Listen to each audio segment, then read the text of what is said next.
গত 8ই সেপ্টেম্বর আন্তর্জাতিক অপরাধ ট্রাইব্যুনালে 3টি মামলার আনুষ্ঠানিক অভিযোগপত্র দাখিল করা হয়। ট্রাইব্যুনাল এই 3 মামলায় মোট 32 জনের বিরুদ্ধে গ্রেপ্তারি পরোয়ানা জারি করেন।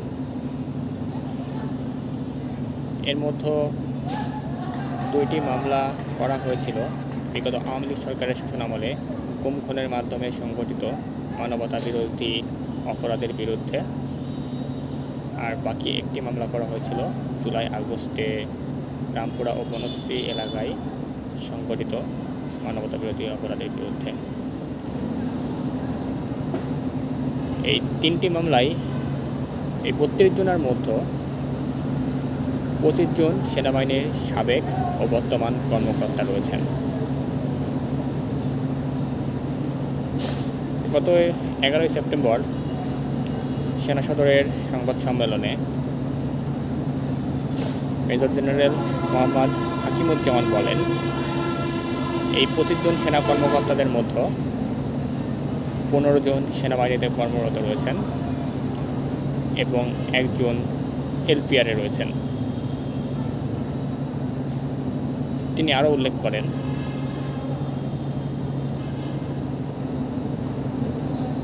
ক্ষমতাচ্যুত প্রধানমন্ত্রী শেখ হাসিনার সামরিক সচিব পদে সকলে সেনা হেফাজতে রয়েছেন। যেহেতু এই বাহিনীর সদস্যরা একটি ডিসিপ্লিন বাহিনীর আওতাভুক্ত, সুতরাং তাদের বিচারিক প্রক্রিয়া নিয়ে বিভিন্ন প্রশ্ন উঠতে শুরু করেছে।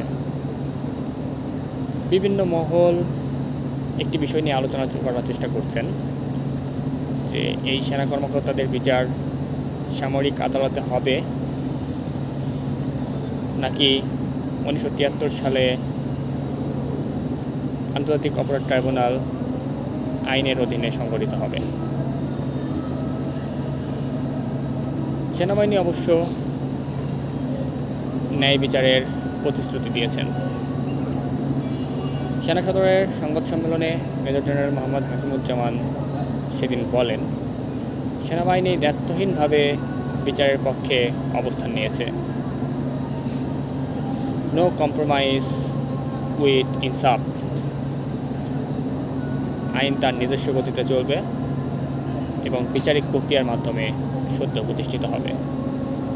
গুমের শিকার পরিবারগুলোর প্রতি সেনাবাহিনী গভীর সমবেদনা জ্ঞাপন করছে। বিগত শেখ হাসিনার শাসনামলে পুলিশ, বিচার বিভাগ, আমলাতন্ত্র, গোয়েন্দা বিভাগ, সেনাবাহিনী সহ প্রতিটি বাহিনীর মধ্যে নেতিবাচক প্রবণতা তৈরি হয়েছিল। স্বাভাবিকভাবে তার কিছু সেনাবাহিনীর উপর এসে পড়েছিল।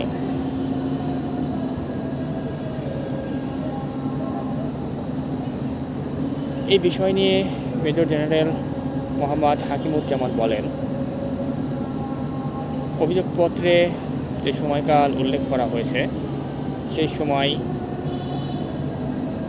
উল্লেখ্য সামরিক কর্মকর্তারা কেউই সরাসরি সেনাবাহিনীর কমান্ডের অধীনে দায়িত্ব পালন করেনি। এদের মধ্যে কেউ র্যাব ও কেউ ডিজিএফআইয়ের অধীনে তাদের কর্মকাণ্ড পরিচালনা করেছে।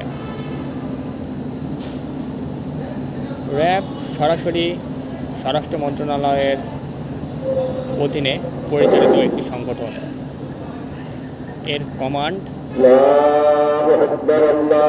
কিংবা রিপোর্টিং কাঠামো কোনোভাবে সেনা সদরের সাথে সংযুক্ত নয়। একইভাবে ডিজিএফআই সরাসরি প্রধানমন্ত্রীর কার্যালয়ের মাধ্যমে পরিচালিত একটি প্রতিষ্ঠান।